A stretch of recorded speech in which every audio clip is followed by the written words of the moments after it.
څوک چې ستا تر څنګه نه دي پاتې شوي نو هغه له ژوندانه دي پاتې شوي کاڼو بوټو نه خفه یم د طایف په جانان مې چپه خوله دي پاتې شوي. السلام علیکم ورحمت الله وبرکاتو. ملګرو فاروق جان حسین یم، تاسو ګورئ ایچ ایم ټي وي او رسول خان افیشل، او د دې سره زموږ د ګران ملګری جناب نصیر نادان افیشل.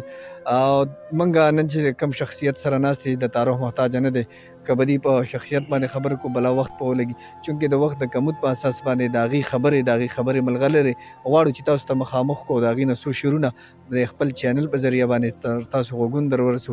السلام علیکم سر. وعلیکم السلام ګران سر جی، اول خو ډېره زیاته مننه چې تاسو موږ له وخت راکړه. موږ څه هغه لفظونه نشته چې ستاسو شکریا پې ادا کړو.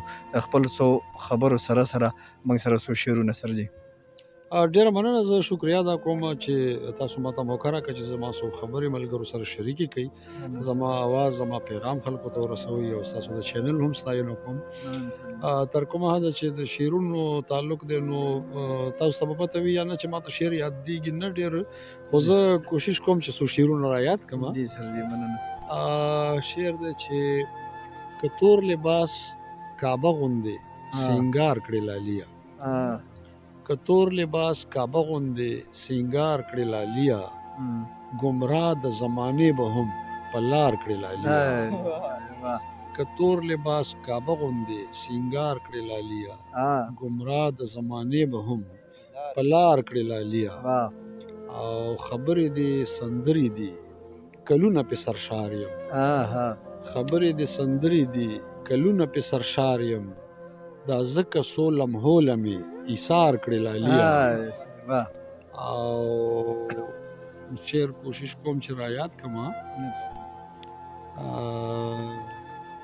پوهېږم اپوټه لیکلي سم وي آینه کې، پوهېږم اپوټه لیکلي سم وي آینه کې، په زړه کې د اقرار وي چې انکار کړې لالیا. پوهېږم اپوټه لیکلي سم وي آینه کې، په زړه کې د اقرار وي چې انکار کړې لالیا.